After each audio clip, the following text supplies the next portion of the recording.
Assalamualaikum warahmatullahi wabarakatuh. Selamat pagi anak-anak ibu. Semoga sehat selalu ya.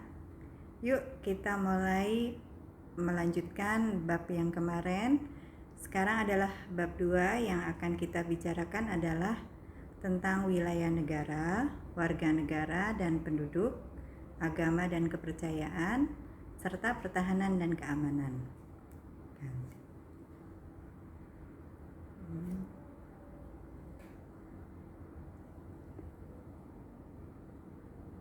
Nah, ini adalah peta provinsi Indonesia atau lebih luasnya adalah peta wilayah negara kesatuan Republik Indonesia.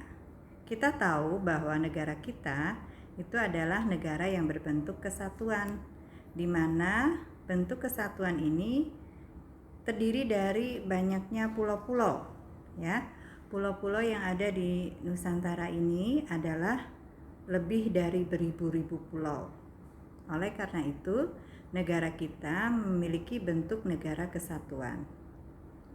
Provinsi di negara kita itu ada berdasarkan peraturan terbaru dibagi menjadi 34 provinsi, ya. Contohnya kita lihat dari Pulau Sumatera terlebih dahulu. Pulau Sumatera di ujung itu terdiri dari pertama adalah Provinsi Nangro Aceh Darussalam dengan ibu kota Banda Aceh. Kemudian Provinsi Sumatera Utara, ibu kotanya adalah Medan. Terus Provinsi Sumatera Selatan. Sumatera Selatan ibu kotanya adalah Palembang. Sumatera Selatan ada di bawah ya. Kemudian lanjut dengan Provinsi Bengkulu. Bengkulu ibu kotanya adalah Bengkulu. Ke Riau, ibu kotanya adalah Pekanbaru. Kemudian Kepulauan Riau, ibu kotanya adalah Tanjung Pinang. Jambi, ibu kotanya Jambi. Lampung, ibu kotanya Bandar Lampung. Dan terakhir ini adalah provinsi terbaru adalah Provinsi Bangka Belitung dengan ibu kotanya adalah Pangkal Pinang. Nah, itu adalah jumlah provinsi yang ada di Sumatera atau Pulau Sumatera. Lanjut ke Pulau Kalimantan. Nah, Pulau Kalimantan letaknya adalah di sebelah timur Pulau Sumatera. Terdiri dari Kalimantan Barat, ibu kotanya Pontianak. Kalimantan Timur, ibu kotanya Samarinda.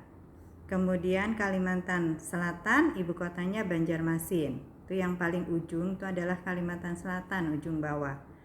Kemudian yang terakhir itu adalah provinsi baru. Kalimantan Tengah dulu. Kalimantan Tengah ini ibu kotanya adalah Palangkaraya. Baru Provinsi Kalimantan Utara. Ini adalah provinsi baru di mana ibu kotanya adalah Tanjung Selor. Ya, lanjut ke Pulau Jawa.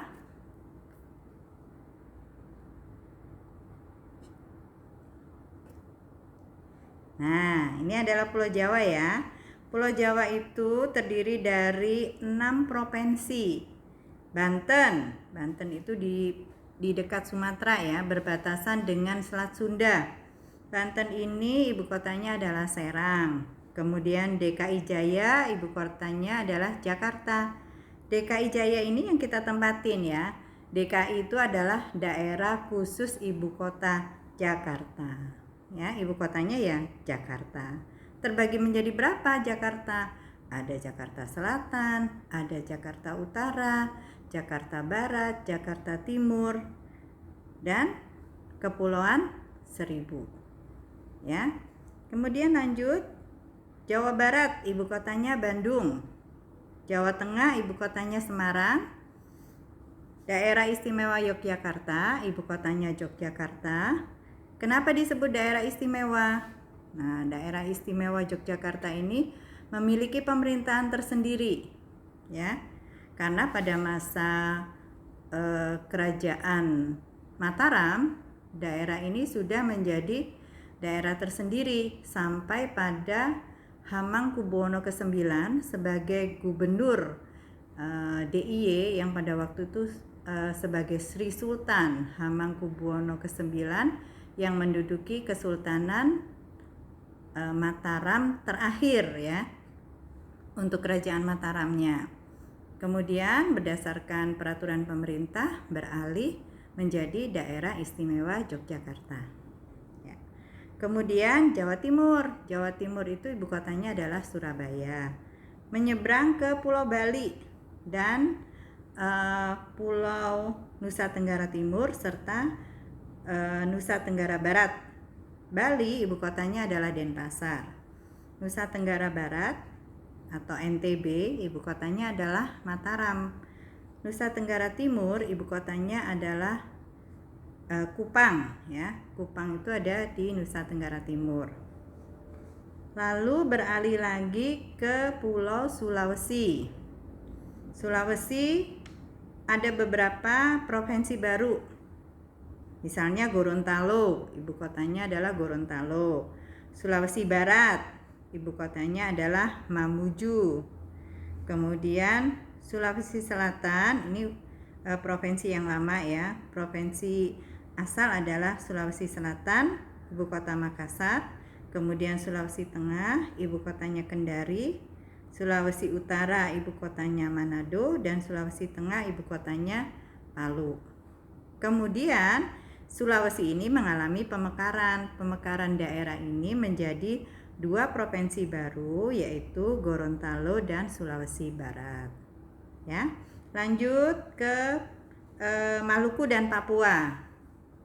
Nah, Maluku ini asal muasalnya ada Maluku saja. Maluku saja ini ibu kotanya Ambon. Kalau Papua itu dulu ibu kotanya adalah Jayapura. Nah, Maluku dimekarkan lagi provinsinya menjadi Maluku Utara dengan ibu kota Ternate. Ya. Kemudian Maluku tetap menjadi provinsi dengan beribu kota Ambon. Papua terbagi menjadi Papua Barat, kemudian Papua Daerah Khusus atau asal muasal dari provinsi Papua itu adalah dengan ibu kota Jayapura. Kalau Papua Barat ibu kotanya adalah Manokwari. Dimekarkan lagi dengan provinsi Teluk Cendrawasih. Nah, Teluk Cendrawasih ini memiliki ibu kota Seruai namanya. Ini adalah hasil dari pemekaran Papua. Kalau Papua Barat itu ibu kotanya adalah Manokwari ya. Ya, itulah 34 provinsi yang sudah Ibu sebutkan beserta ibu kotanya. Silakan nanti kalian dihafalkan ya, agar kalian tahu nih letak geografis negara Indonesia dari Sabang sampai Merauke. Terdiri dari 34 provinsi dengan ibu kota masing-masing. Silakan kalian hafalkan. Nanti akan Ibu coba. Harus menghafal dan harus tahu. Kalau kita sebagai warga negara NKRI, maka kita harus cinta dengan tanah air kita. Ya, lanjut. Sekarang Ibu jelaskan tentang wilayah. Apa yang dimaksud dengan wilayah? Wilayah negara adalah salah satu unsur konstitutif yang berupa satu kesatuan wilayah negara yang meliputi wilayah daratan. Kemudian perairan. Perairan itu ada berbagai macam, ada perairan pedalaman, kemudian perairan kepulauan, dan laut teritorial beserta dasar laut dan tanah yang ada di bawahnya, serta udara yang ada di atasnya, termasuk seluruh sumber kekayaan alam yang ada di dalamnya.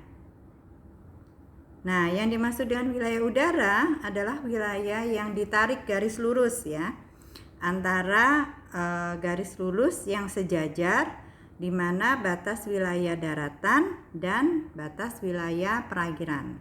Itu disebut wilayah udara. Nah, Indonesia ini wilayahnya semua dibatasi lengkap ya. Wilayah darat ada batasnya, wilayah laut juga, dan juga wilayah udara otomatis mengikuti wilayah daratan dan perairan. Nah, apa yang dimaksud dengan kenapa wilayah negara itu merupakan salah satu unsur konstitutif? Kenapa disebut konstitutif? Karena salah satu syarat-syarat untuk membentuk sebuah negara itu adalah wilayah, ya, selain penduduk, kemudian wilayah, kemudian hukum yang berlaku, serta pengakuan dari negara-negara lain. Nah, jadi wilayah negara ini disebut sebagai salah satu unsur dari konstitutif, atau bisa berdiri sebuah negara itu apabila memenuhi syarat, dengan salah satunya adalah memiliki sebuah wilayah. Ya, kita bukan negara atau wilayah yang terjajah, tapi wilayah negara kita adalah wilayah yang seutuhnya milik kita. Ya, itulah yang disebut sebagai unsur konstitutif. Tidak bisa dimiliki oleh bangsa lain. Ya. Lanjut. Nah, sekarang wilayah itu kan tadi terbagi menjadi 3 bagian. Pertama ini adalah wilayah daratan. Apa yang dimaksud dengan wilayah daratan? Indonesia memiliki wilayah daratan yang cukup luas dan terpisah ya tentunya, karena terdiri dari berbagai macam pulau. Dan dijadikan sebagai tempat tinggal oleh penduduknya. Wilayah daratan ini terbentuk dari Sabang sampai Merauke. Nah, itu batas kita dari barat sampai ke timur. Sabang itu di mana? Sabang itu adalah di ujung Pulau Sumatera. Sabang ada di Provinsi Nangro Aceh Darussalam. Itu sebagai titik wilayah Indonesia bagian barat. Nah, sedangkan wilayah bagian timur itu adalah kota Merauke. Ada di mana Merauke? Ada di Provinsi Papua. Nah, ini adalah titik akhir dari wilayah atau titik batas dari wilayah Indonesia bagian timur. Nah, kemudian bagaimana dengan wilayah utara dan wilayah selatan? Utara itu di atas ya. Wilayah utara itu dibatasi oleh Pulau Miangas. Pulau Miangas ini letaknya di kepulauan paling luar. Dia berbatasan dengan negara Filipina. Ini sudah batas dengan wilayah negara lain ya. Pulau Miangas ini berbatasan dengan kepulauan Filipina. Kemudian di bawahnya atau di bagian selatan itu dibatasi oleh Pulau Rote. Pulau Rote ini masuk di dalam Kepulauan Maluku. Jadi, nah, itu adalah batas wilayah daratan dari wilayah NKRI. Kita lanjut, dan kedua adalah wilayah perairan. Nah, ini juga sangat riskan ya. Karena wilayah perairan itu sangat luas. Negara kita adalah negara yang banyak batas lautnya. Nah, ketentuan soal wilayah perairan Indonesia itu tercantum dalam Deklarasi Juanda pada Desember tahun 1957. Deklarasi ini memberikan informasi kepada negara luar bahwa wilayah laut yang berada di wilayah Kepulauan Indonesia menjadi wilayah kesatuan dan kedaulatan NKRI. Sebelum ada Deklarasi Juanda, wilayah batas laut Indonesia ini mengacu pada peraturan masa Hindia Belanda. Ya, tentunya kalau mengacu pada masa Hindia Belanda itu tidak banyak memberikan keuntungan yang besar bagi negara NKRI, bahkan merugikan ya, karena batas wilayahnya akan diambil sebagian untuk keperluan internasional. Nah, yakni pada masa Hindia Belanda itu peraturannya disebut Territoriale Zee en Maritime Kringen Ordonnate. Ya, ini adalah bahasa Belanda atau disingkat juga TZMKO, ya. Pada peraturan itu, pulau-pulau di Indonesia diambil sejauh 3 mil dari garis pantai. Kenapa 3 mil? 3 mil itu pada zaman penjajahan Belanda diukur berdasarkan lemparan meriam, ya. Lemparan meriam itu sampai sejauh mana kira-kira tembakan meriam itu ke laut kita. Nah, jadi dari situlah diukur wilayahnya sejauh 3 mil dari garis pantai. Kapal-kapal asing tidak boleh mengambil sumber daya. Kemudian pada deklarasi Juanda menyebutkan jika batas laut teritorial wilayah Indonesia menjadi 12 mil. Ya. Jadi lebih luas batasnya yang diukur dari garis pantai. Meski mendapatkan protes dan teguran dari berbagai negara, namun pemerintah Indonesia tetap bersikukuh karena perjuangan apa yang sudah dikeluarkan itu adalah hasil dari pemikiran bangsa kita sendiri. Ya, deklarasi Juanda itu adalah hasil pemikiran hukum laut produk dari anak bangsa. Nah, itulah salah satu upaya kita sebagai warga negara untuk melindungi wilayah perairan negara NKRI. Yang ketiga adalah wilayah udara. Nah, wilayah udara ini otomatis ya secara horizontal menghasilkan batas wilayah darat dan laut. Ketika wilayah dibagi secara vertikal akan menghasilkan batas di ruang angkasa, di dasar laut dan di tanah. Itu ketentuannya. Wilayah udara ini sama pentingnya dengan wilayah daratan maupun perairan. Diberitakan dalam Kompas bahwa dalam dunia penerbangan, keberadaan Flight Information Region atau FIR atau wilayah udara menyediakan informasi penerbangan menjadi sangat penting, ya. Jadi kalau kita terbang di wilayah negara lain, itu otomatis negara yang menjaga kesatuan wilayah negaranya akan menembakkan rudal, ya, bisa menghancurkan pesawat yang izin terbangnya tidak diperbolehkan ke wilayah negara tersebut. Makanya setiap pesawat yang akan terbang melintasi negara lain maka harus ada izin terlebih dahulu. Kalau tidak ada izin dari negara yang bersangkutan, maka diharapkan jangan melintas atau berhenti di pacuan udara atau landas terbang di wilayah yang terdekat dengan negara tersebut, ya. Dilarang untuk melakukan penerbangan di atas negara yang tidak memberikan izin terhadap wilayah udaranya, ya. Demikian, itu adalah 3 batas wilayah Indonesia yang ketiga-tiganya ada di batas wilayah negara Indonesia. Karena ada negara juga yang tidak memiliki batas darat ataupun batas laut, ya. Misalnya seperti Jepang tidak memiliki batas darat, semuanya batas laut.